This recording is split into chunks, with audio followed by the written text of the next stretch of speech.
कैसे बताऊं मन के ये भाव, बाबा को पाओ हर पल पास। कैसे बताऊं मन के ये भाव, बाबा को पाओ हर पल पास। हर कदम कदम पे है बाबा तेरा साथ, चमके उठे हैं सूरज चाँद, झूम रहे हैं ज़मीं आसमां। ढल गई है सुबह शाम, सुबह शाम। कैसे बताऊं मन के ये भाव।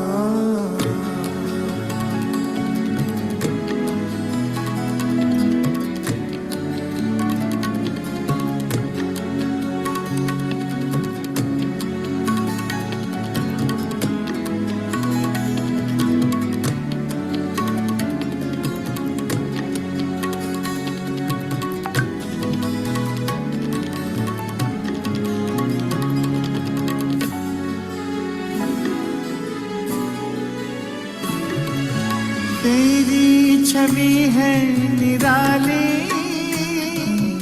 महक उठी है कलियां सारी, जीवन में छाई है हरियाली। जो अनुभव करे वही भाग्यशाली, साथ तेरे हम रह पाते हर कदम पे अनुभव निराले। मुख से कहते कहीं ना जाए, कहीं ना जाए। कैसे बताऊं मन के ये भाव, बाबा को पाओ हर पल पास। हर कदम कदम पे है बाबा तेरा साथ। कैसे बताऊं मन के ये भाव।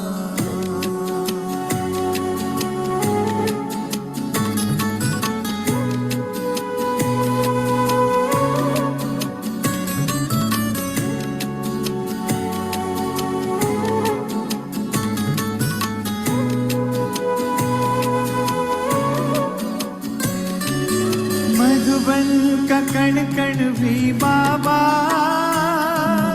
तुझसे मिलन की खुशबू फैलाए। लगता है हमको तो बाबा बाहें खोल तुम अपने पास बुलाए। प्यार को तेरे तरसते बाबा एक बार तो अपने पास बुला लो।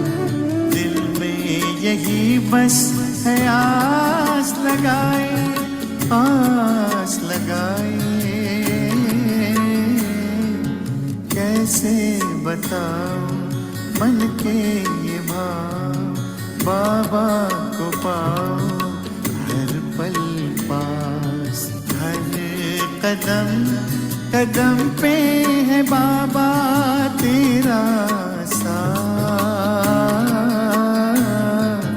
कैसे बताऊं मन के ये भाव।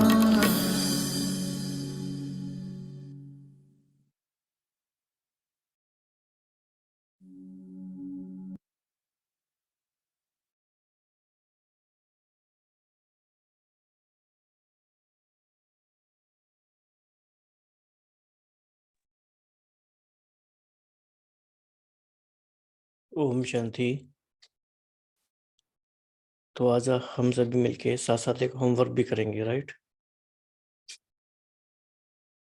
तो वो एक ऐसा होमवर्क है जो पूरे सेशन के साथ साथ करते जाना है। तो आप सभी तैयार हैं? आप हैंड रेज करके बता सकते हैं।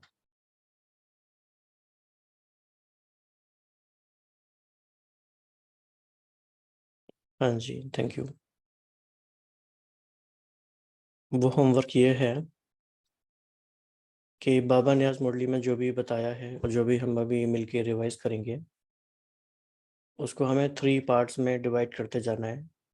उसका मनन करते करते अपनी नोटबुक में हम 3 कॉलम्स बना लेंगे। फर्स्ट कॉलम में लिखेंगे वाट, बाबा ने आज क्या क्या बताया है। वाट चीज का आंसर क्या है, क्या क्या करना है। सेकंड में जो वाट बताया है वो क्यों करना है, वाई क्या बताया है बाबा ने। और थर्ड कॉलम में हम लिखेंगे हाउ, जो बाबा ने बताया है कि क्या करना है वो करना कैसे है। तो क्या करना है, क्यों करना है और कैसे करना है। तो क्लियर है सभी, करना चाहिए ऐसा।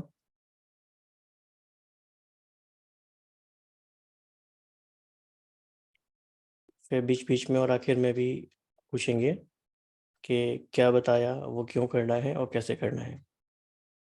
राइट,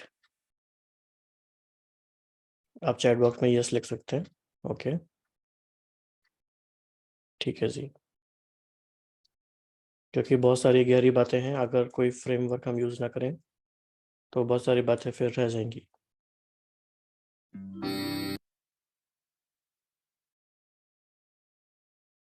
तो आज की मुरली में कई सारी थीम्स हैं, हम थीम वाइज भी समझ सकते हैं।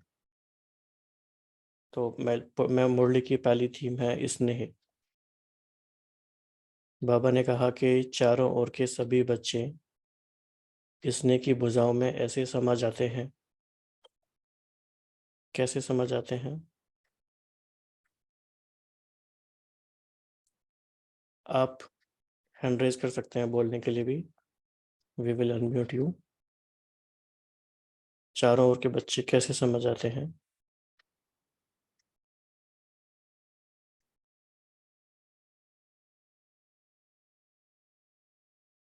बहुत सारे हैंड पहले से रेज हैं तो सभी पहले नीचे कर लेंगे, क्योंकि पहले हैंड रेज किए थे। फिर जो बोलना चाहते हैं सिर्फ वो हैंड रेज करेंगे।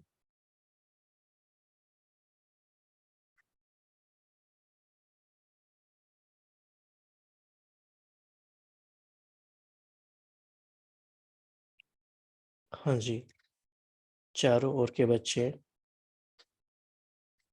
सभी बच्चे स्नेह की भुजाओं में ऐसे समा जाते हैं। कौन आंसर करेगा इसका।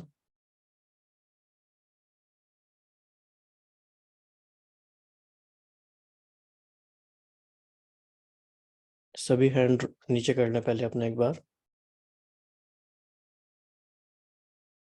हाँ जी, सभी नीचे कर लीजिए।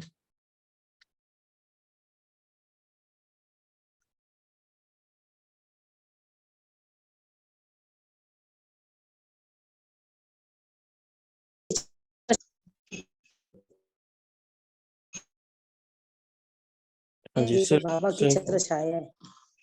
सिर्फ वो हैंड रेज रखेंगे जो बोलना चाहते हैं, शेयर करना चाहते हैं। राइट,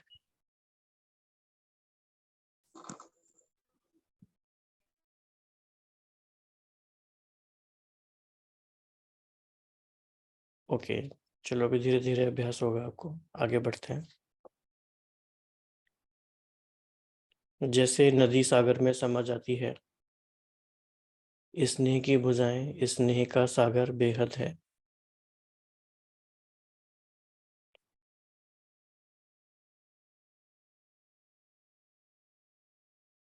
स्नेह की शक्ति से ही सभी आगे उड़ते जा रहे हैं। फिर बाबा ने काफी इंटरेस्टिंग क्वेश्चन पूछा कि अगर पूछेंगे कि निरंतर ज्ञान स्वरूप हो तो कहेंगे कि नहीं है, लेकिन अगर पूछेंगे कि निरंतर स्नेह ही हो तो क्या कहेंगे, है। स्नेह में तो सभी पास है। तो बाबा ने इसमें ये भी डिस्टिंक्शन किया बातों ही बातों में कि ज्ञानी नहीं लेकिन ज्ञान स्वरूप हो। तो कोई बता सकते हैं कि बाबा ऐसा क्यों कह रहे हैं, ज्ञानी और ज्ञान स्वरूप में क्या डिफरेंस है? हाँ जी। ओम शांति जी। ओम शांति। ज्ञानी और क्या, जैसे सिर्फ ज्ञान सुना और किसी को सुना दिया, और ज्ञान स्वरूप हो गया जैसे हम अपनी प्रैक्टिकल लाइफ में उसको हमें वो करते हैं, यूज करते हैं, हम उसका स्वरूप बनते हैं। हर कार्य में ज्ञान को यूज करके हम आगे बढ़ते रहते हैं, बाबा को साथ लेके हर काम करते हैं, बाबा की श्रीमत अनुसार करते हैं, जैसे बाबा करने को कहते हैं पूरा फॉलो करते हैं ब्रह्मा बाबा को। जी थैंक यू।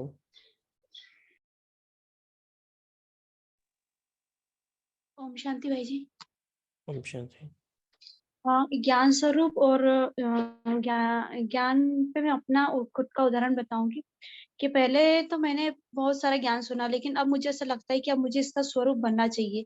जब हम ज्ञान सुनते हैं तो कुछ कुछ उसके हम अंश बनते जाते हैं, लेकिन अब हमें ज्ञान का स्वरूप बनना है। ओम शांति। जी, और कोई बताना चाहेंगे, कोई एग्जांपल देखें क्या ज्ञानी और ज्ञान स्वरूप में क्या डिफरेंस है विद एग्जांपल?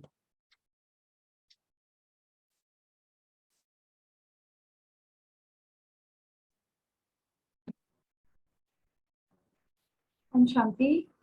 हाँ जी। Jnani means the one who understands what Baba has told, Gyan, knowledge about everything.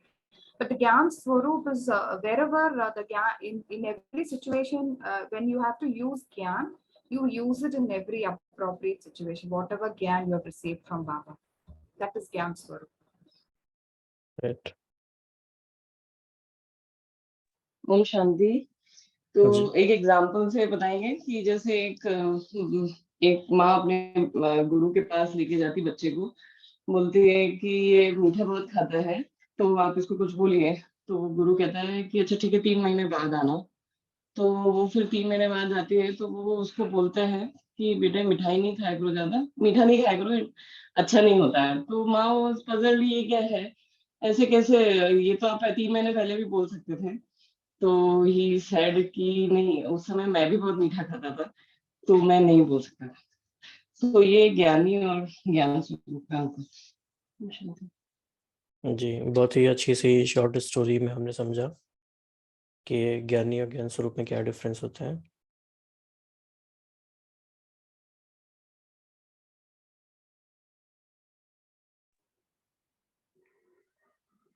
Om Shanti भाई जी। हाँ जी।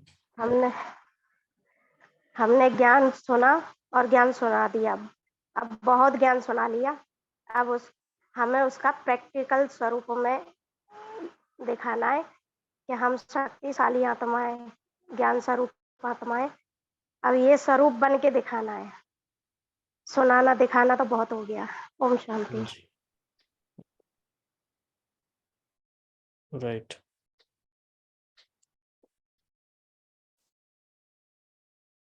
तो बाबा ने कहा आगे कि पास नहीं होते तो पास नहीं आते, पास आना सिद्ध करता है कि पास हैं। तो बाबा से हम ये भी सीखते हैं शब्दों की जादूगरी, कैसे बाबा हमारे मन के गहराई में उतर जाते हैं अपनी वाणी के थ्रू, कि पास नहीं होते तो पास नहीं आते, और पास आना सिद्ध करता है कि पास हैं। फिर बाबा ने कहा कि आप सभी ओम शांति भवन में नहीं बैठे हो, लेकिन कहाँ बैठे हो?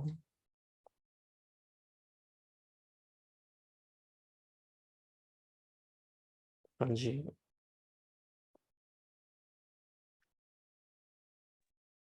ओम शांति भाई जी।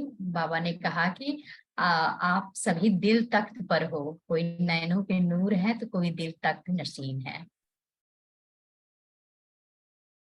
बिल्कुल, और आप सबको अनुभव होगा जब भी आप बाबा से मिले होंगे सम्मुख, चाहे ओम शांति भवन में चाहे डायमंड हॉल में, बाबा ने कई बार आपके सम्मुख ही ये बात कही होगी कि आप डायमंड हॉल में नहीं बैठे हो लेकिन बाप के नैनों पे बैठे हो।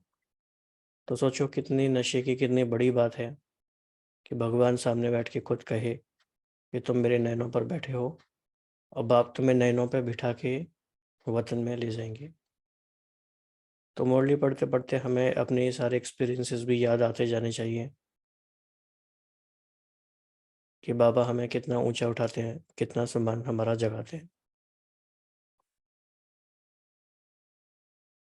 तो जैसा कि बाबा ने कहा कि बाप दादा के दिल तख्त पर या नैनों के नूरे रतन बन समाये हुए हो।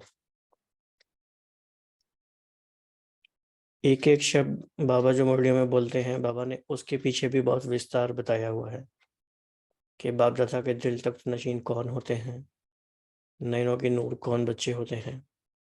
तो वो सारा लिंक हमारे मन में चलते रहना चाहिए कि इसका डीप मीनिंग क्या है। सिर्फ बाबा कहने के लिए नहीं कह रहे, लेकिन ही रियली मीन्स इट।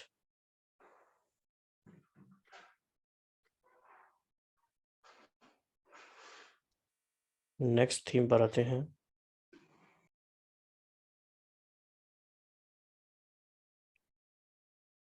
तो अनादि स्वरूप की रफ्तार क्या है।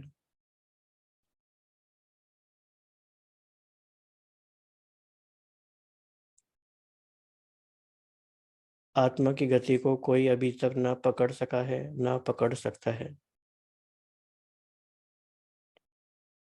तो आत्म शक्ति की उड़ान की तीव्र गति की आदि करो। तो बाबा का क्या कहने का मतलब है इस बात से, और कैसे हम कर सकते हैं। आत्म शक्ति की उड़ान की तीव्र गति कैसे हम कर सकते हैं। हाँ जी। इसमें बाबा कह रहे हैं कि हम सेकंड में आत्मा बाबा के पास परम धाम में पहुंच सकते हैं, और ऐसा करने से हम बाबा के समीप रखेंगे तो बाबा के गुण भी हमें आएंगे, बाबा की शक्ति हमें।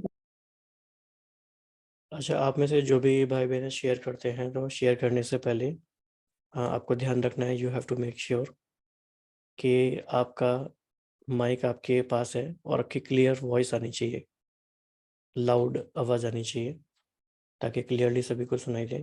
थोड़ा सा ध्यान रखना है, कभी कभी वो आगे पीछे हो जाता है। और आप में से कई सारे भाई बहनों ने अभी मधुबन में इस स्पार्क विंग की एनुअल मीटिंग कॉन्फ्रेंस ज्वाइन की होगी। तो आप सभी भी बीच बीच में बाबा की मुरली के साथ साथ कॉन्फ्रेंस के मेन पॉइंट्स बता सकते हैं जो इस मुरली के साथ लिंक्ड हैं, क्योंकि बहुत सारे इंपॉर्टेंट प्रोजेक्ट्स लिए गए हैं और वो प्रोजेक्ट इतने बड़े होते हैं कि उसमें ये सारी बातें बाबा की आ जाती हैं। तो आप में से कौन कौन भाई बहन है जिन्होंने मधुबन में ये कॉन्फ्रेंस या ऑनलाइन ज्वाइन किया है पूरा 4-5 डेज।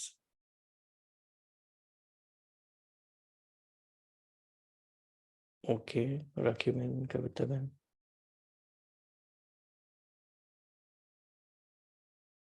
जी, थोड़े से भाई बहन हैं, तो बीच बीच में अभी आप बता सकते हैं और आखिर में भी थोड़ा सा बताएंगे। तो जो फर्स्ट प्रोजेक्ट है उसके साथ ही टॉपिक थीम 2 कैसे कनेक्टेड है।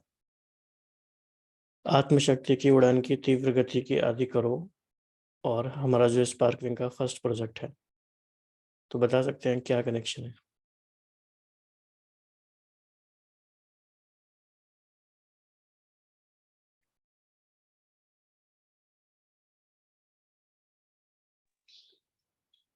इसमें मीटिंग में भी हुआ था कि हम जब आत्मिक स्मृति में टिकते हैं या बाबा की याद में टिकते हैं तो हम किसी की भी वृत्ति को चेंज कर सकते हैं।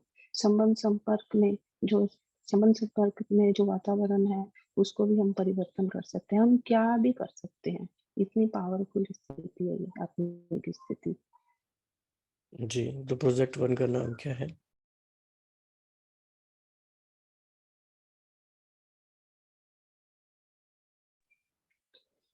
स्व परिवर्तन से विश्व परिवर्तन। इस साल का नया वाला प्रोजेक्ट। अभी याद नहीं है मेरे को, सुना तो था। ठीक है, हो सकता है अभी वो फॉर्मली लॉन्च ना हुआ हो, लेकिन जिनको भी पता हो बता सकते हैं। हाँ जी, कविता बहन।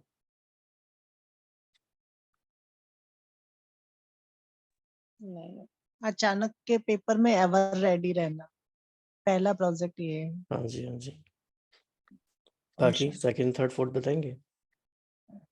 सेकंड में है आओ, कुछ ये एक लास्ट है पुरुषार्थ के लिए ब्राह्मण पूज्य स्वरूप है, फोर्थ वाला तो।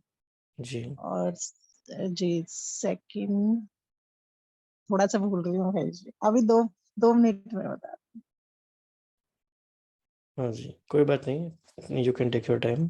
समय की पुकार हो जाओ तैयार। समय की पुकार हो जाओ तैयार। फिर happiness, power of happiness. Okay, third है शावर ऑफ हैप्पीनेस।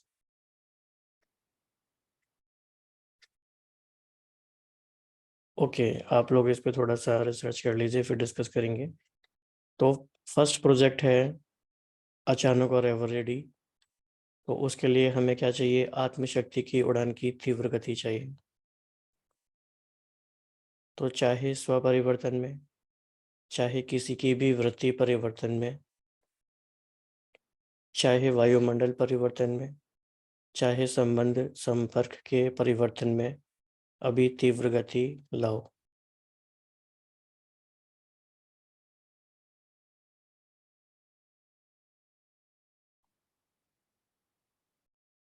तीव्रता की निशानी है सोचा और हुआ।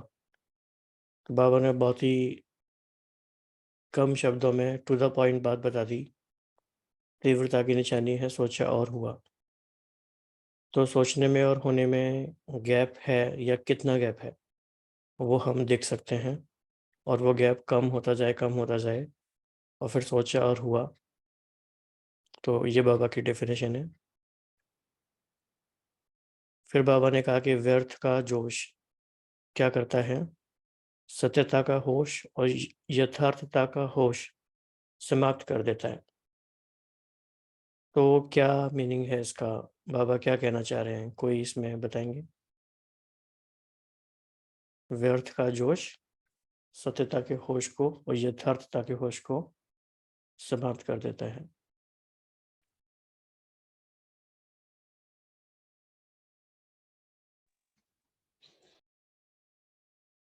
हाँ जी, इतने सारे भाई बहन हैं, कौन बताना चाहेंगे?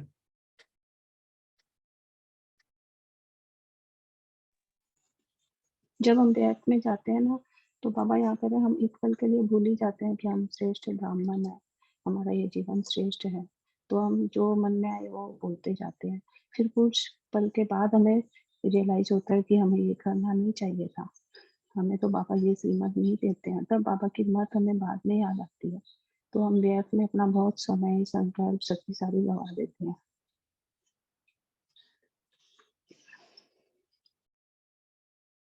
वो जैसे कि शब्द से ही क्लियर है, जोश। तो हम ये भी समझ सकते हैं कि जहाँ व्यर्थ होगा वहाँ जोश होगा ही। अगर होश है तो फिर जोश नहीं होगा। तो आप एग्री करते हैं बस से? हाँ जी।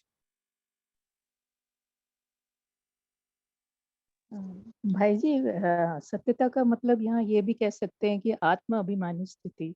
क्योंकि व्यर्थ जब आता है, जब हम देह अभिमान में होते हैं, तो समय शक्ति सब हमारा वेस्ट हो जाता है, आत्म शक्ति हमारी नहीं रहती है। तो बाबा यही कहता है कि जब व्यर्थ में चले जाते हो तो जैसे कि बेहोश पड़े हो, देह अभिमान में पड़े हो, और बाबा को भूल जाते हो, अपने सारे दैवी गुण भूल जाते हो और अपनी सारी शक्तियों का क्षीण कर देते जी।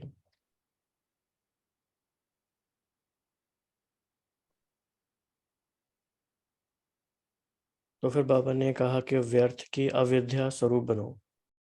ये बहुत ही एक स्पेसिफिक टर्म है जो अव्यक्त मुरलियों में ही अधिकतर हम सुनते हैं। व्यर्थ की अविद्या स्वरूप बनो। समय, श्वास, बोल, कर्म, सर्व में व्यर्थ की अविद्या अर्थात इनोसेंट। समय, श्वास, बोल, कर्म। तो बोल और कर्म तो समझ में आ जाएगा, लेकिन समय और श्वास में व्यर्थ की अविद्या कैसे हो? बोल में तो समझ में आ गया कि व्यर्थ बोलना नहीं है। कर्म में है व्यर्थ कर्म नहीं करना है। समय और श्वास में कैसे होगा?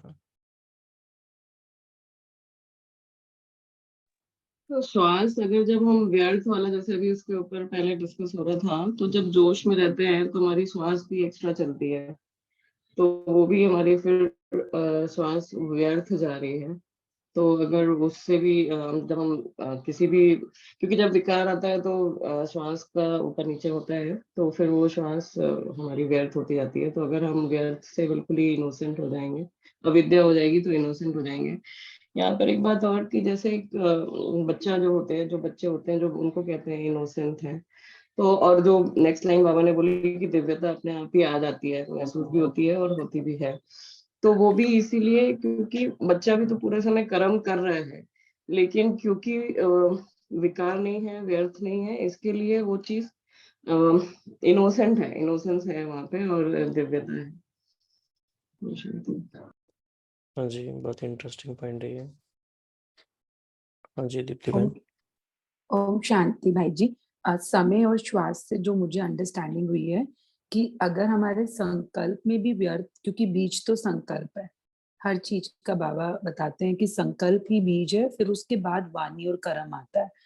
तो अगर हम संकल्प लेवल पर भी अगर व्यर्थ आ रहा है ना, तो समय, टाइम एंड एनर्जी तो वेस्ट हो रहा है ना हमारा। तो मुझे तो यही समझ आ रहा है, बाबा कह रहे उस लेवल पे संकल्प बीच पे ही अगर अविद्या हो जाए तो बोल और कर्म में आ नहीं सकता, वो तो फल है। जी बिल्कुल। ओम शांति। हाँ जी ममता बहन। भाई जी ओम शांति।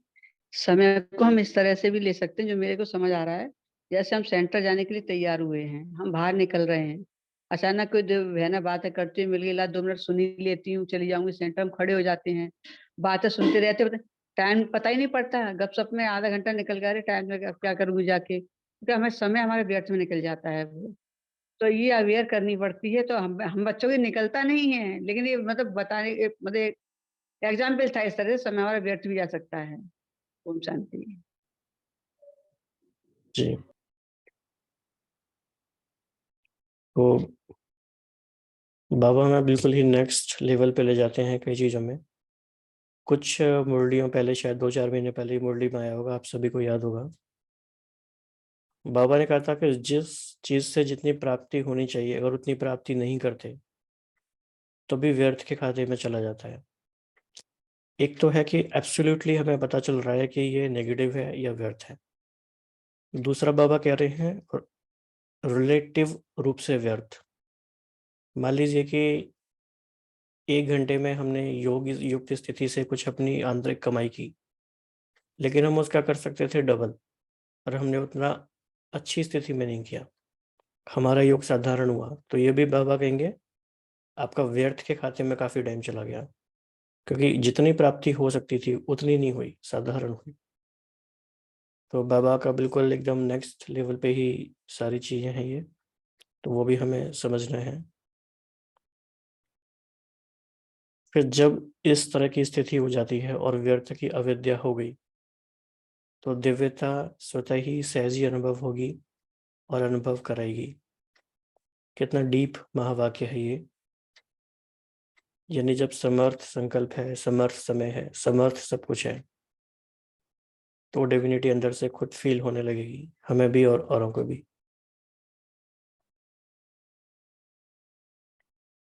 ओके जी, नेक्स्ट थीम पर चलते हैं। तो फिर कई बार बाबा हमारी अब लैंग्वेज पर ध्यान दिला रहे हैं। तो कई बार हम कहते हैं कि पुरुषार्थी हैं, तो अभी तक यह नहीं सोचो कि पुरुषार्थ तो कर ही रहे हैं, पुरुषार्थ चल रहा है नहीं, लेकिन पुरुषार्थी सदा उड़ रहा है। यथार्थ पुरुषार्थी इसको कहा जाता है।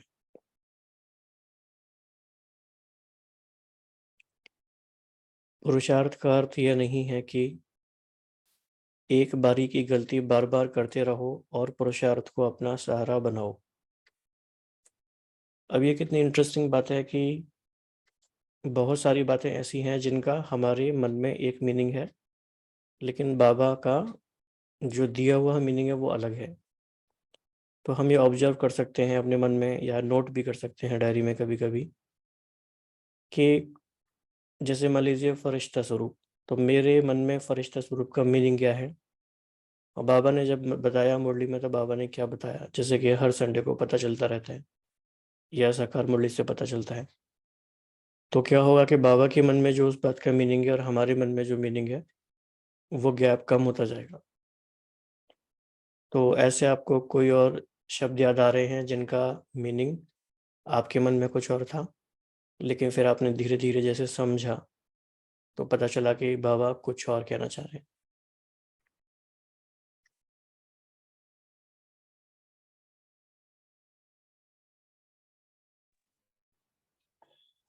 भाई जी पहले हमें होली का मतलब नहीं पता था, होली हंस का मतलब नहीं पता था, अभी पता चल रहा है।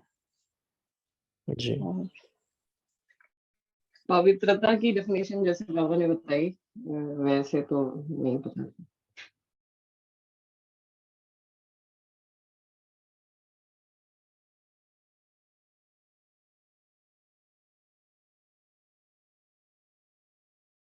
ओम शांति भाई जी। जैसे फरिश्ता के विषय में आपने पूछा, तो बहुत सारी बाबा ने बताया है फरिश्ता के विषय में। फरिश्ता अर्थात देह और देह के संबंध से न्यारा, हल्का, और फरिश्ता अर्थात सर्व का रिश्ता एक बाप से जुटाने वाला।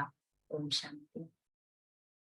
जी, तो ये बहुत ही इंटरेस्टिंग एक अपने आप में पुरुषार्थ करने की या मजे वाली बात होगी कि हम ये देखते जाएं कि कैसे हमने चीज़ों को समझा और बाबा ने उन चीज़ों को कैसे समझाया। या कई बार ये होता है कि बाबा ने समझाया वो हमने पहले भी सुना था, लेकिन धीरे धीरे समझ में आता है जैसे जैसे इवॉल्व होते जाते हैं।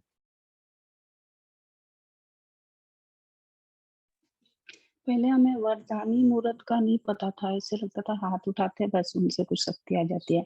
अभी पता चला कि मुश्किल जीवन की अविद्या का अनुभव करना बाबा वरदानी मूर्त बोलते हैं। और जी जैसे बहुत सारे सोमान है, पुत्रवान भव, तो मतलब हम जब भी रूप स्थिति में सबको लाइट माइट देते हैं, तो मतलब हमारी पूरे हम पूर्वज हैं जो, तो हम हमारे सब पुत्र के हिसाब से पापा हमें देखते हैं कि हम इतने मतलब पूर्वज हैं, तो हम पुत्रवान हैं। और फिर बाबा जैसे आयुष्मान भव बोलते थे पहले, तो उसके हम खाली ये लौकिक जीवन की आयु लंबी समझते थे। अभी बाबा बता रहे हैं कि ज्ञान में आने के आदि से लेकर अंत तक एक रस स्थिति में हम जब बाबा की श्रीमत अनुसार चलते हैं, तो माने आयुष्मान है हम। तो बहुत सारे ऐसे सम्मानों को हमें बाबा ने क्लियर किया है। ओम शांति। जी एक पॉइंट जो मुझे बहुत अच्छा लगता है कि जो उसको हमने इस तरीके से नहीं समझा था, कि बाबा जब अटैचमेंट और डिटैचमेंट की बात करते हैं, तो हम ये तो फोकस करते हैं कि हमारा अटैचमेंट किसी में नहीं रहे, हमारा एक बाबा से ही हो। लेकिन एक नई बात बाबा ने बताया कि अटैचमेंट आपका नहीं हो, लेकिन आपका व्यवहार ऐसा हो कि कोई आपके साथ भी अटैच ना हो, आप भी अपनी तरफ उसको, आपका उसका लगाव आपकी तरफ ना बढ़े। इसलिए बाबा कहते हैं कि आप समान बनाओ, लेकिन आप समान नहीं बनाना है, लक्ष्य बाप समान बनाने का रखना है। आप पुरुषार्थ में आगे बढ़ा रहे हो, आप हेल्प कर रहे हो, सब कुछ कर रहे हो, तो कभी कभी होता है कि आत्माएं बाबा के साथ ना जुड़ के हमारे साथ ही जुड़ जाती हैं, तो ये भी जो है एक बोझ हमारे ऊपर चढ़ जाता है। तो ये बात मुझे बाबा की बहुत अच्छी लगती है कि हमें इस बात का भी ध्यान रखना है कि हम अटैचमेंट छोड़ते छोड़ते किसी का अटैचमेंट अपनी तरफ किसी को अट्रैक्ट ना कर ले। ओम शांति। बिल्कुल, आपकी बात से दादी जानकी की बात याद आ गई। दादी जानकी जी की क्लासेस बड़ी गहरी होती थी इसी तरह की। वो कहती थी कि ना मैं किसी को याद करूं, और उससे भी ज़्यादा इम्पोर्टेंट है कि कोई मुझे ये भी याद ना करे, किसी का मेरे में भी अटैचमेंट ना हो। तो ऐसे ही गहरे चिंतन के लिए हम दादी जानकी जी की क्लासेस को रिवाइज करते रह सकते हैं, तो उससे बहुत अच्छा फ़ायदा होता है। अगर हम ऐसा नहीं करेंगे, अगर हम जो बाबा का मीनिंग है और हमारा मीनिंग है, अगर वो सेम नहीं होता, तो फिर ऐसा भी हो सकता है कि बहुत लंबे टाइम तक हमें खुश फहमी में रहें कि हमने चीज़ों को समझ लिया है और हम सही कर रहे हैं, लेकिन फिर धीरे धीरे जब इट्स टू लेट और फिर रियलाइज़ हो कि नहीं, बाबा तो कुछ और चाह रहे थे, हमने कुछ और कर लिया। तो उससे अच्छा है कि हम थोड़ा सा अभी ध्यान दे के ये देख लें कि बाबा क्या कह रहे हैं और हमने कैसे समझा है। तो उसमें क्या गैप है। तो यथार्थ पुरुषार्थी हो, स्वभाव भी स्वाभाविक हो, अति सहज, अभी मेहनत को किनारे करो।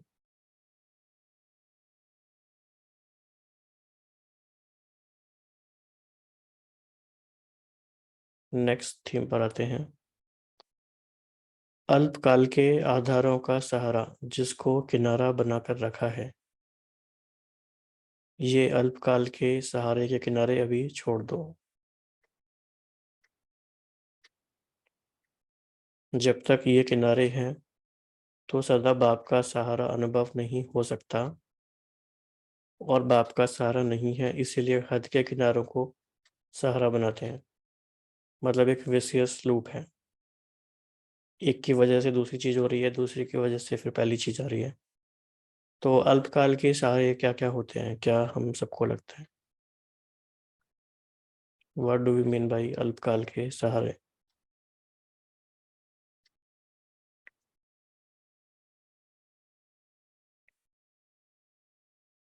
हाँ जी।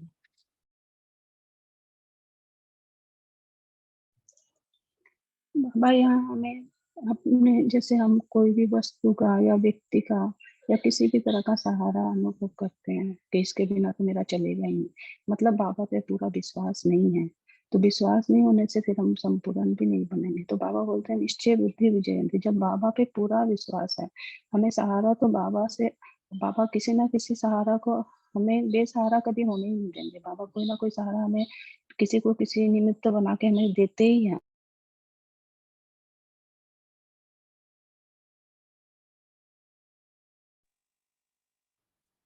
भाई जी, जो बाबा ने मुरली में बोला, वो बाबा ने बोला स्वभाव, संस्कार, परिस्थितियां, और इसके अलावा जो अल्पकाल के सहारे हम लोग बनाते हैं, देहधारी, वैभव, पदार्थ, तो यही है भाई जी।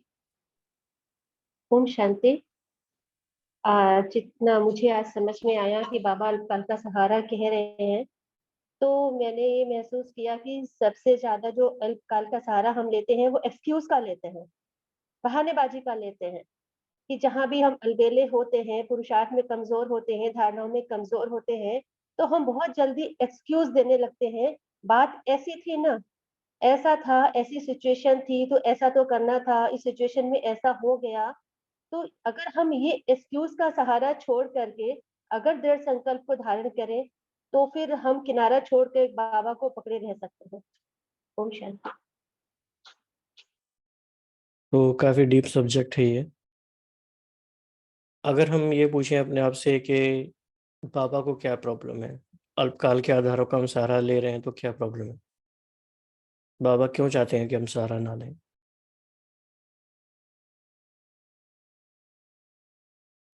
क्योंकि भाई जी वो विनाशी है। जो ये अल्पकाल के सहारे हैं, बाबा ने एक मुरली में संडे की बहुत अच्छे से क्लियर किया था कि ये जो हम अल्पकाल के सहारे लेते हैं, ये उस वक्त तो हमें आकर्षित करते हैं और हमें सुख भी देते हैं, लेकिन लॉन्ग टर्म में, बहुकाल में हमारी हार होती है, क्योंकि विनाशी है। और जो बाबा का सहारा है वो अविनाशी है और सुख, सदा के लिए सुख स्वरूप है। जी।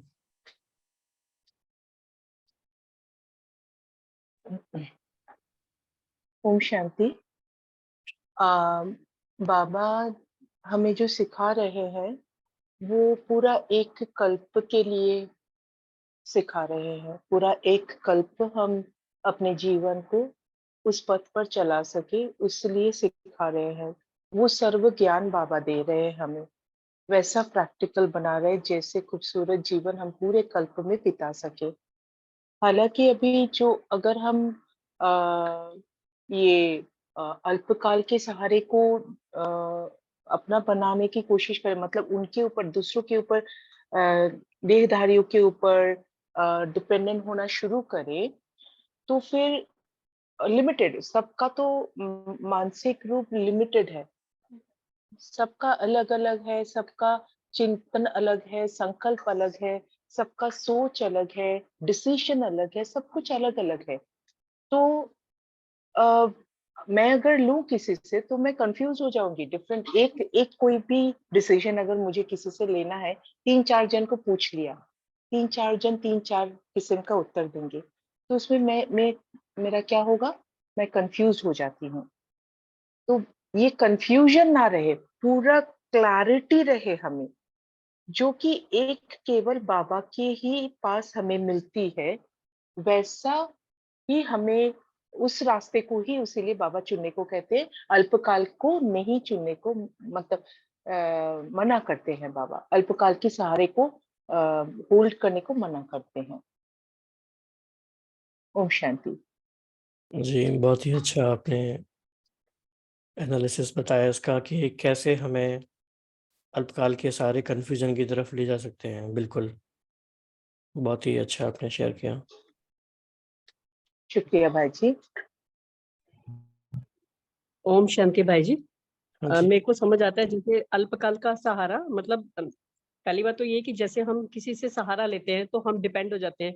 तो अगर हम बाबा का लेते हैं तो जैसे बाबा क्या है कि एक तो एक्यूरेट होगा, जो बाबा का सहारा होगा वो यथार्थ होगा, एक्यूरेट होगा, शक्तिशाली होगा और उसमें उस कार्य में एक्यूरेसी होगी और वो डिसीजन भी ठीक होगा।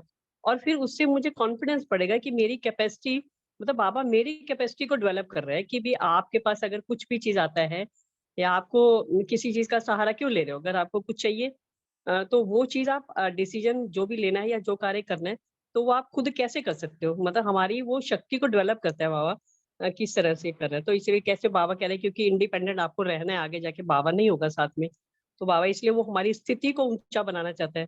तो इसलिए भी बाबा कहते हैं कि आप बाप का सहारा लो। मतलब फिर बाबा जैसे चाहेगा, अगर हम बाबा से पहले बाबा से कहते हैं, जैसे बाबा कहते हैं कोई बात आती है तो आप बाबा को नहीं कहते, पहले मनुष्य को कहते हो, 2 हाथ वालों को कहते हो।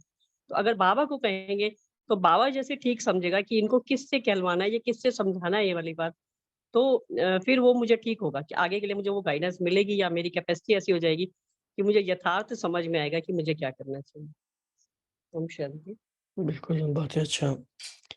बाबा ने ये भी बताया है कुछ अव्यक्त मुरलियों में कि आई थिंक ये शुरू-शुरू की मुरलियाँ हैं, 70s की होगी शायद, कि जब कोई नया बिल्डिंग बनता है, नया घर बनता है, तो उसमें सहारे लगाए जाते हैं ताकि वो बिल्डिंग टिक सके, बन सके।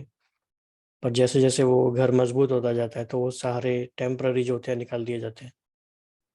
इस तरह से हमारे ज्ञान योग के भी जीवन में शुरू-शुरू में कई सहारे हमें मिलते हैं, लोगों का सपोर्ट मिलता है, बहुत सारी चीज़ें होती हैं। बाबा का भी एक्स्ट्रा सहारा मिलता है।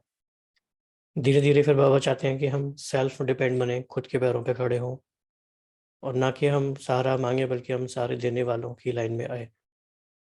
तो बाबा का विज़न हमारे लिए सबके लिए बहुत ऊँचा है। इसलिए हमारे सेल्फ इंटरेस्ट में है कि हम अल्पकाल के आधारों का सहारा ना लें।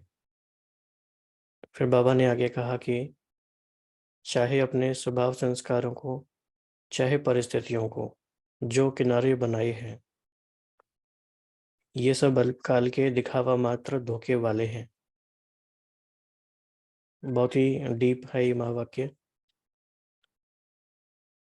तो जैसे एक बहन ने शेयर भी किया था कि कई बार हम कुछ एक्सक्यूज़ेज़ को भी किनारे की तरह यूज़ करते हैं, कि ये परिस्थिति के कारण ऐसा है। तो बाबा कह रहे हैं कि इस तरह के धोखे में नहीं रह जाओ। बाप का सहारा छत्र छाया है।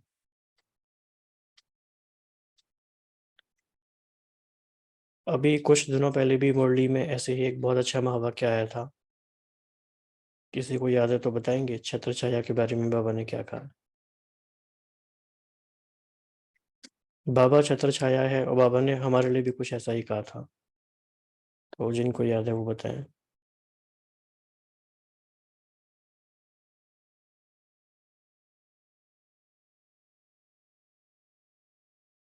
बाबा जब दादियों से बात कर रहे थे, तो बाबा ने एक इस तरह का मेटाफर यूज़ किया था, छत्र छाया का और छतरी का। वो क्या था? बाबा बोलते हैं बाबा की छत्र छाया यानी बाबा की याद ही सेफ्टी का साधन है, उसके अंदर माया आ नहीं सकती।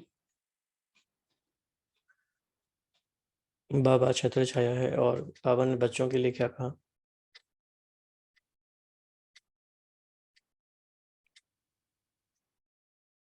आप सभी बच्चे जहाँ जहाँ रहते हैं वो सभी बाबा ने क्या कहा, क्या है?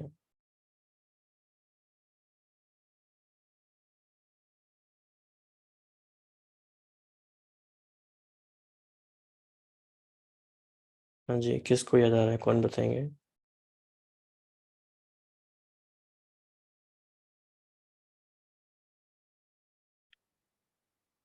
तो बाबा ने कहा था ना कि जैसे कोई लोग पिकनिक के लिए भी जाते हैं या कहीं ऐसी जगह जाते हैं, कुछ जगह जगह छतरी लगाई जाती है वहाँ, ताकि धूप से बचने के लिए लोग उसके नीचे आके बैठ जाएं। ऐसे बाबा कह रहे थे जो भी दादियाँ हैं, महारथी हैं, ये सभी बाबा के बच्चे हैं। वो भी अपने अपने स्थानों पे छत्र छाया और छतरी की तरह हैं, जिसके बाबा ने नीचे। कहा था वो जी बाबा के छत्र छाया जहाँ वो सारे सेंटर बाबा के हीलिंग सेंटर बन चुके हैं। हाँ, बाबा से तो बने हैं, लेकिन बाबा बच्चों के लिए और दादियों के लिए भी बता रहे थे कि आप सभी भी अपनी अपनी जगह जहाँ जहाँ आप लोग हो, छत्र छाया हो या छत्र हो, ये काफी एक वहाँ अच्छा। भी इतना आ नहीं सकते। हाँ जी,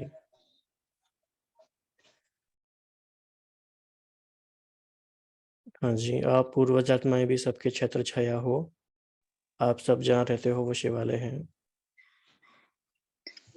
कि हाँ जी, बाबा ने कहा था कि जहाँ हम बाबा की छत्र छाया माने हम बाबा की याद में रहेंगे तो हम बिल्ली के पुंगरे की तरह सेफ्टी रहेंगे। 5 गज दूर में भी जैसे पानी बहेगा, आग लगेगी, लेकिन हम सेफ रहेंगे।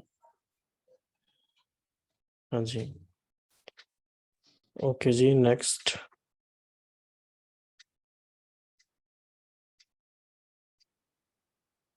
थीम 5, वेरी इंपॉर्टेंट थीम, विधि संपन्न सिद्धि का फोर्स। तो अल्पकाल की बातें धोखेबाज हैं, तो बातें नहीं बनाओ, बातें बनाने में सब एक दो से होशियार हैं। ना बातें बनाओ, ना बातें देखो, ना बातें करो, लेकिन क्या करो? बाप को देखो, बाप समान करो, बाप समान बनो। लेकिन समय की तीव्र गति को देख अब इन किनारों से तीव्र उड़ान करो। ये अनेक प्रकार की बातें व्यर्थ रजिस्टर के रोल बनाती रहती हैं, रोल के ऊपर रोल बनता जाता है। तो इस बात को कोई बताना चाहेंगे कि बाबा का क्या मीनिंग है? ये बातें व्यर्थ रजिस्टर की रोल बनाती रहती हैं, रोल के ऊपर रोल बनता जाता है, तो फिर इससे क्या होता है?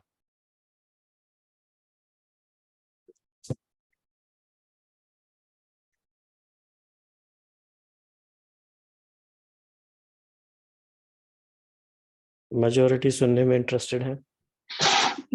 भाई जी इसमें बाबा बोल रहे हैं कि अभी हम बाबा के बने हैं तो पुराना हिसाब किताब चुकतू करने के लिए बने हैं, और अभी भी व्यर्थ में जाएंगे तो हमारा तो प्लस ही होते जाएगा, तो हम डिलीट कब करेंगे उसको? हाँ जी, हाँ भाई जी, बाबा हमेशा कहते हैं ना कि व्यर्थ की स्पीड, आज भी बाबा ने मुरली में बहुत अच्छे से बोला कि व्यर्थ की स्पीड जो होती है वो बहुत फास्ट होती है। मतलब कुछ सेकंड्स में ही इट मल्टीप्लाइज, मतलब बहुत सारे संकल्प थॉट्स एक साथ चलते हैं जब भी व्यर्थ और नेगेटिव होता है। तो वही बाबा का भावार्थ है कि छोटा सा अंश होता है, और बाबा जो हमेशा कहते हैं क्यों, कब, कैसे, वो जो 5 बाबा हमेशा बताते हैं कि वो व्यर्थ की क्यों खड़ी हो जाती है। तो वही मीनिंग है भाई जी कि रोल पे रोल बन जाता है, एक एक छोटे से एक क्यों से ही। ओम शांति। बाबा ने कहा ना बातें बनाओ, तो जाहिर है हम बाबा की बातों के अलावा जो दूसरी बातें कर रहे हैं वो हम बातें बना रहे हैं। बाबा की बातों के लिए नहीं कहेंगे कि हम बातें बना रहे हैं।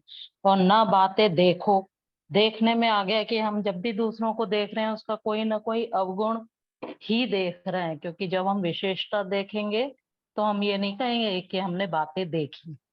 तो ये इसमें यही आ गया कि बाप को देखो, और और करो क्या उसमें बाप समान करो। और तीसरा है बातें न करो आपस में, यानी ये व्यर्थ बातें न करो। बातें न करो से मीनिंग ये है कि व्यर्थ बातें ना करो, करो तो ज्ञान की, बाबा की यही बातें करो। और जब ये सब करोगे आप तो आप वैसे भी देखोगे, यदि आप इन बातें करने में, बनाने में, देखने में लग रहे हो, तो यही आपके ऊपर परत के ऊपर परत चढ़ती जा रही है, आपकी आत्मा में, बुद्धि पे लेयर बनती जा रही है।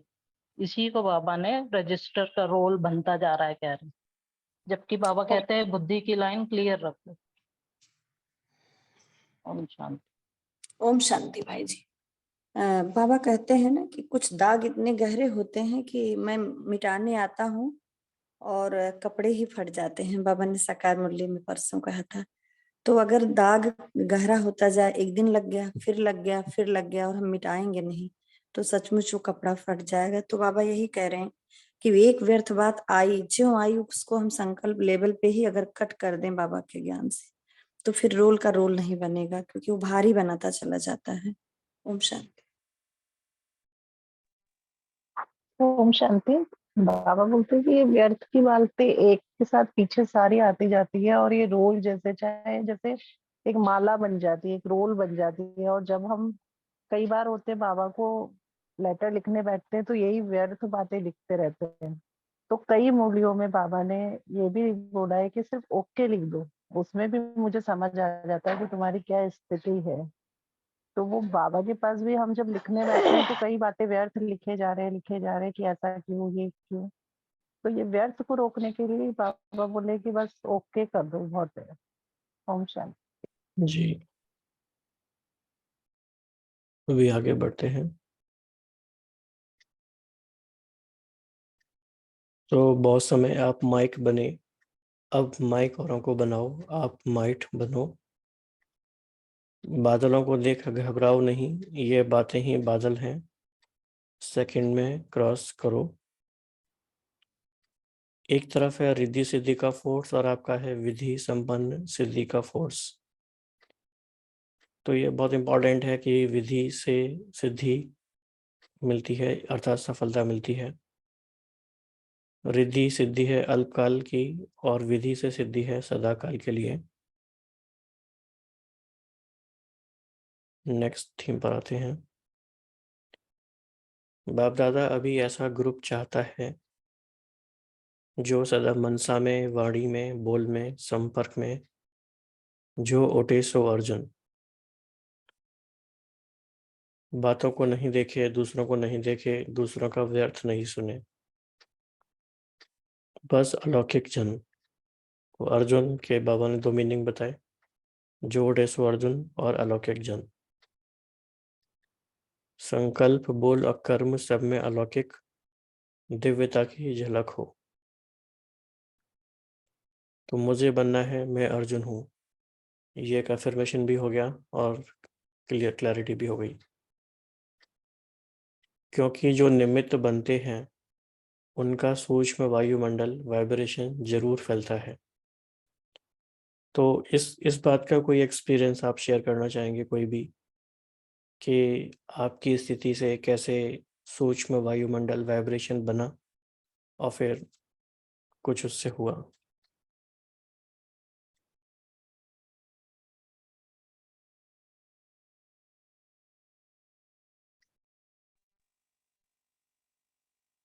ओम शांति भाई जी।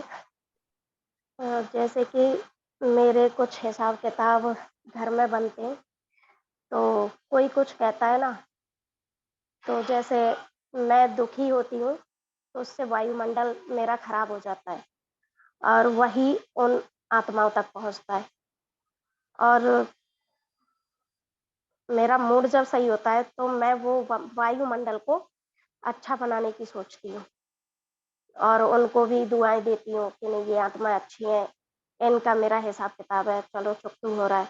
और वायुमंडल को भी बहुत सकाश देती हूँ कि आप बहुत अच्छे हो, आप मेरे साथ ही हो।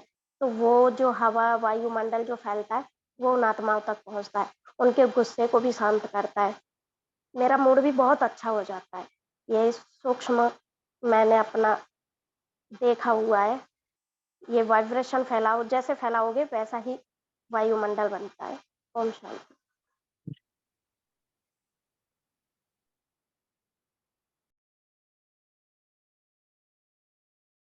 ओके, और कोई शेयर करना चाहेंगे इसमें? क्योंकि मनसा सेवा का भी अभ्यास काफ़ी भाई बहन करते ही हैं। भाई जी, मैं 3 साल पहले ही ज्ञान में आई हूँ, तो पहले घर का वातावरण बहुत खराब था। मतलब सब्जी में नमक नहीं डालो तो भी उन लोग को पता नहीं चलता था, लेकिन प्याज ज़रूर होना चाहिए था। और अभी मैं बाबा की याद में बनाती हूँ ना भाई जी, मेरे को 1.25 साल, 1.5 साल जैसे हो गया, उनको पता ही नहीं चलता, बिना प्याज का आराम से खाते हैं। और मैं थोड़ा ज़ोर से बोलती हूँ ना, तो घर में 4 मेंबर हैं, उन लोग बोलते हैं, "तुम बहुत ज़ोर से बोलती हो।" तो वो मेरे से ज़्यादा शांत हो गए हैं। तो बहुत फ़र्क पड़ा है। तो वो ज़्यादा शांत स्वरूप हो गए हैं।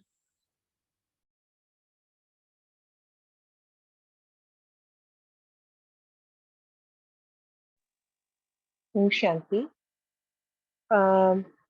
एक्सपीरियंस तो लौकिक में भी है, अलौकिक में भी है। अलौकिक में सेवा के समय अगर जिस दिन मेरा ऐसा संकल्प चलता है सेवा के लिए कि आज तो मैंने ये दिया, शायद आज कोई प्रश्न, आज रविवार के दिन है, आज कोई शायद नहीं लिखेगा, तो उस दिन वैसा ही होता है। मैं देखती हूँ बहुत कम जन उस दिन लिखा उत्तर, कोई कोई प्रश्न दिया, डाला ग्रुप्स में, तो उसमें बहुत कम जन रिस्पॉन्ड किया। तो मैंने सेम वे लौकिक में भी, लौकिक बेटी के साथ कभी-कभी उनकी बर्ताव का काफ़ी टफ होती है मेरे साथ कभी-कभी। लेकिन उसको जब बहुत अच्छी तरह मनसा सेवा करती हूँ रेगुलर में, तो उनका बर्ताव एकदम पूरा चेंज हो जाता है। बाबा के सामने बिठा देती हूँ, बाबा के प्रेम की किरणों को उनमें प्रवाहित करती रहती हूँ। मैं डायरेक्ट नहीं देती हूँ कभी भी शकास किसी को, बाबा से ही डायरेक्ट दिलवाती हूँ। तो लौकिक का जितना होता है, तो बेहद का जब होता है तो डायरेक्ट बाबा से लेकर देते हैं हम लोग, ठीक है। तो लेकिन लौकिक में डायरेक्ट नहीं देते हैं। तो देखती हूँ बर्ताव उसका पूरा चेंज हो जाता है। तो मैंने एक चीज़ देखा, जभी भी मैं उसके बारे में ये सोचती हूँ कि ये चेंज नहीं हो रहा है किसी भी तरह, ये क्यों ऐसा कर रहा है, ये चेंज नहीं होने वाला है, बहुत कड़ा संस्कार।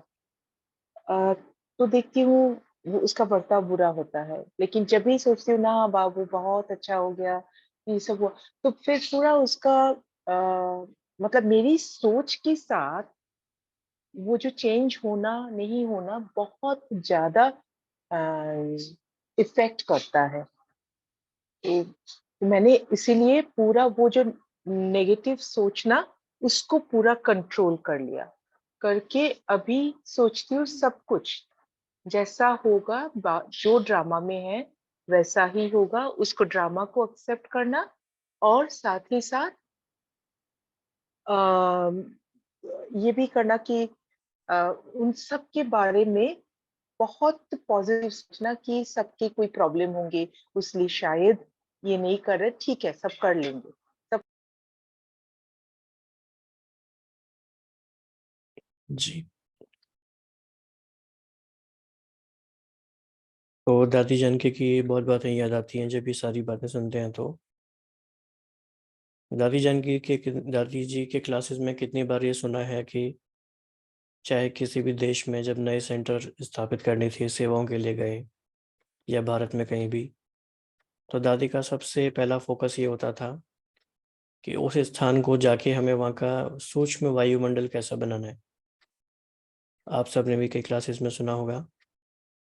और दादी जी एक बार हमारे सेंटर पे आए थे, तो हमारे शहर में देखा हमने कि दादी जी का पूरा फोकस इस बात में था कि पूरे सेंटर का वायुमंडल एकदम स्थिर हो जाए। शुरू के 2-3 मिनट्स में दादी जी जब आके बैठे तो ही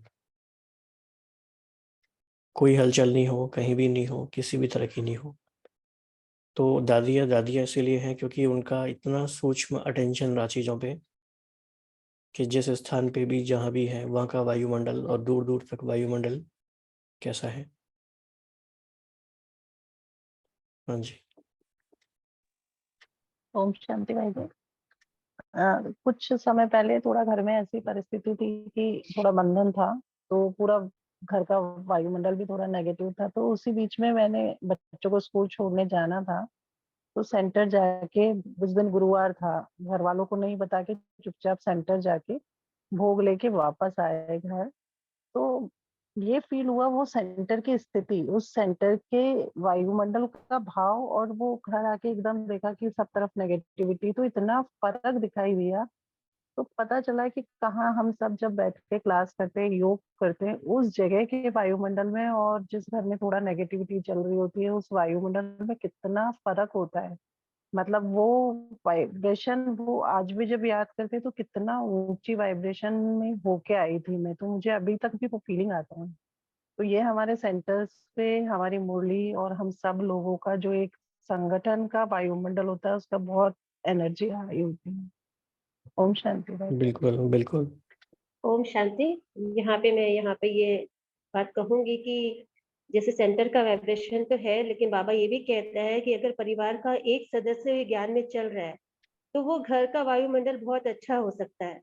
तो या तो आप घर के निगेटिव वायुमंडल को अपने ऊपर हावी होने दें, और या तो आप अपने वाइब्रेशंस को पूरे घर में फैलाएं।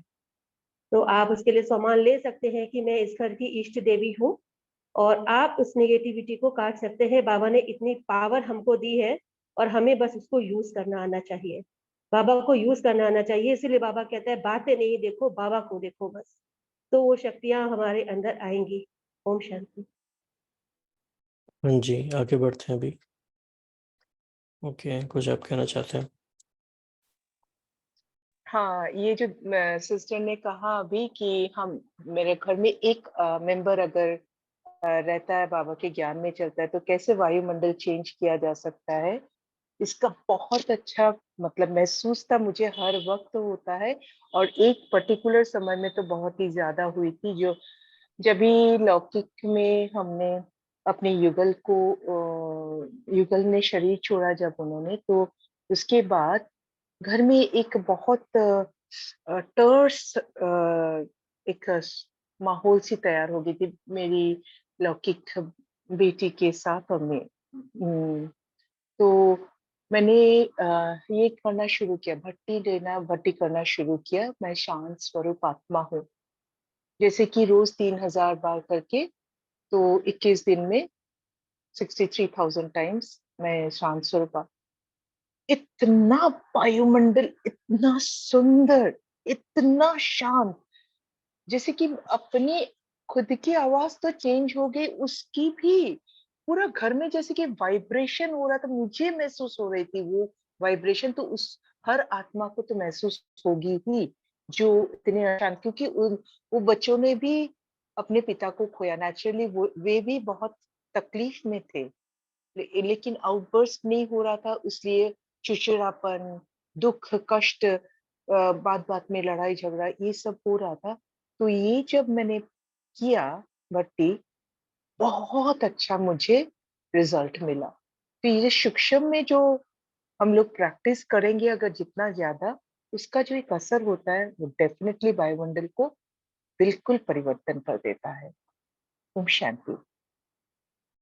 जी, तो इन सारी बातों के लिए पहले तो ये भी याद रहना जरूरी है, जो बाबा ने याद दिलाया, कि हम आत्माओं के अंदर इतनी शक्तियां हैं कि हम ऐसा कर सकते हैं। और जैसा कि नेक्स्ट संडे की मुरली में आएगा, बाबा कहते हैं शक्ति दे दो, नहीं दे दी है, बस उनको यूज करना है। तो वो शक्तियां हैं हमारे पास और ऐसा हम कर सकते हैं।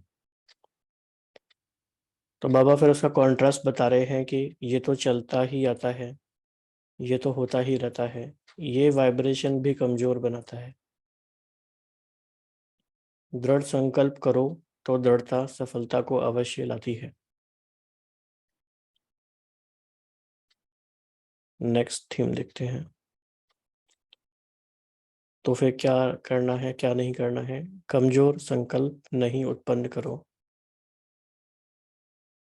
तो इसका क्यों क्या है, इसके क्यों का आंसर है कि उनको पालने में बहुत टाइम व्यर्थ जाता है, उनकी पालना करनी पड़ती है, उत्पत्ति बहुत जल्दी होती है, 1 सेकंड में 100 पैदा हो जाते हैं, और पालना करने में कितना समय लगता है,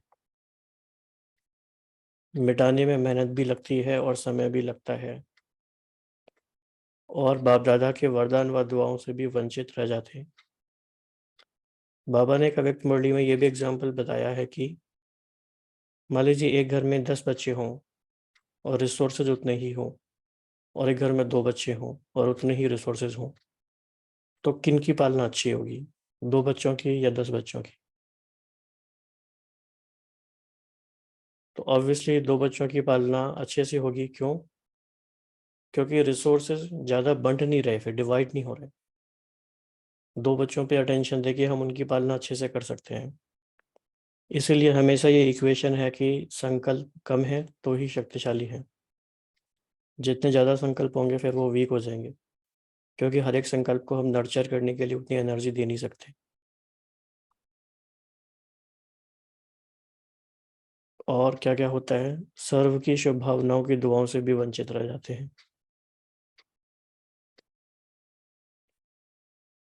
थीम 8 वेरी इंपॉर्टेंट। शुद्ध संकल्प का बंधन घेराव ऐसा बांधो सबके लिए, चाहे कोई थोड़ा कमजोर भी हो।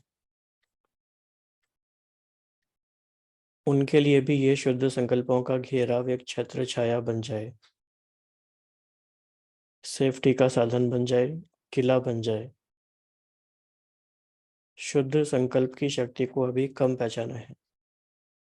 तो ये बाबा की ऑब्जर्वेशन है, शुद्ध संकल्प की शक्ति को भी कम पहचाना है।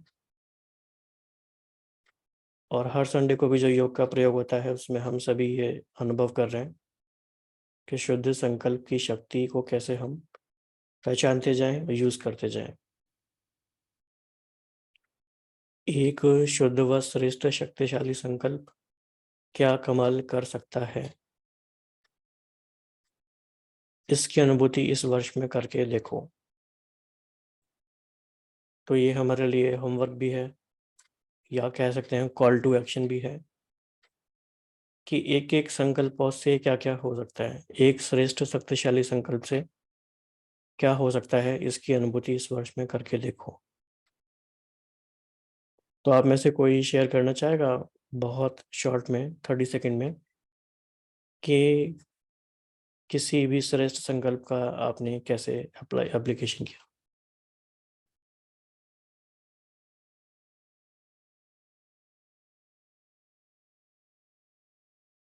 शुद्ध संकल्प की शक्ति क्या है?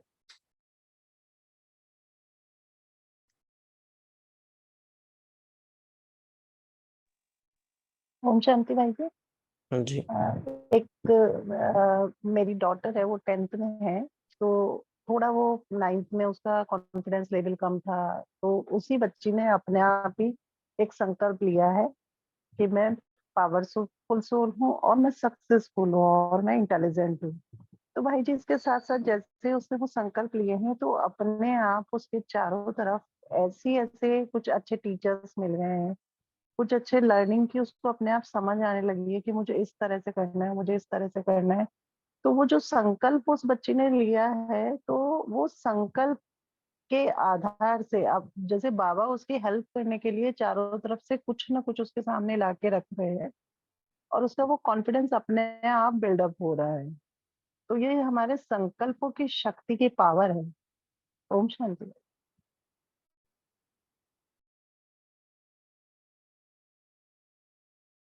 जी। ओम शांति भाई जी। भाई जी, समर्थ संकल्पों से व्यर्थ पे बहुत ज्यादा मुक्ति मिल गई है। जैसे मैं आत्मा ज्यादा से ज्यादा फरिश्ता स्थिति में रहती हूँ, तो कोई भी बात कितनी भी बड़ी हो छोटी हो, जैसे बाबा ने पीछे एक मुरली में कहा था कठपुतली का खेल, ऑटोमेटिक ही वो संकल्प आ जाता है। और मैं आत्मा बाबा को एक ही संकल्प देती रहती हूँ, बाबा। जी, कठपुतली का खेल। भाई जी मैंने एक संकल्प लिया हुआ था कि मैं शिव शक्ति अवतार हूँ या मैं शिव शक्ति स्वरूपा हूँ।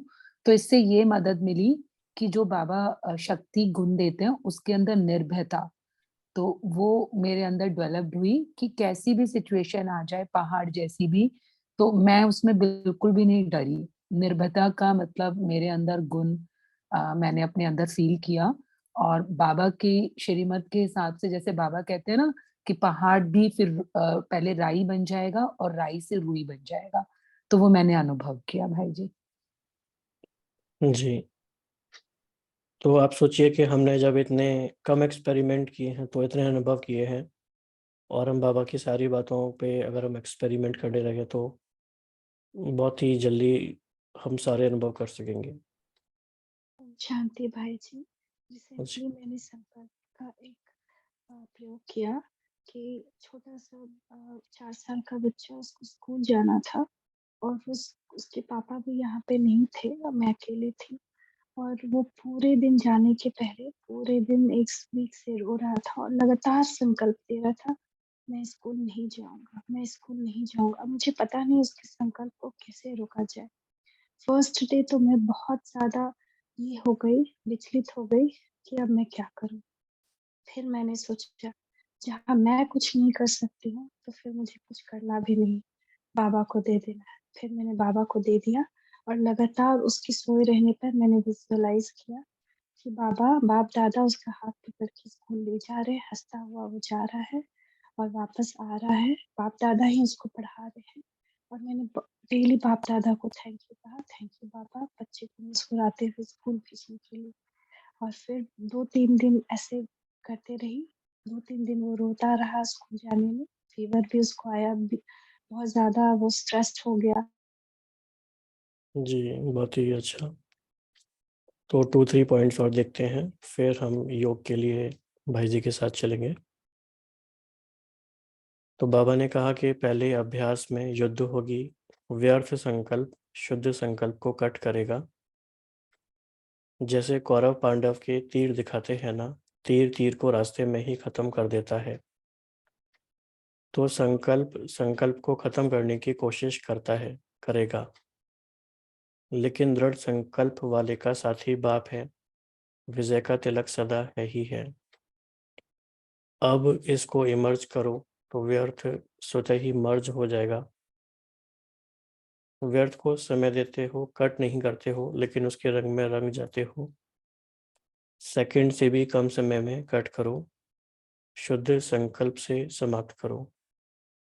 तो सर्व के शुभ संकल्पों का वायुमंडल का घेराव कमाल करके दिखाएगा। तो इन सारी बातों को याद रखते हुए अभी हम योग करेंगे और योग के सेशन की तैयारी भी करेंगे।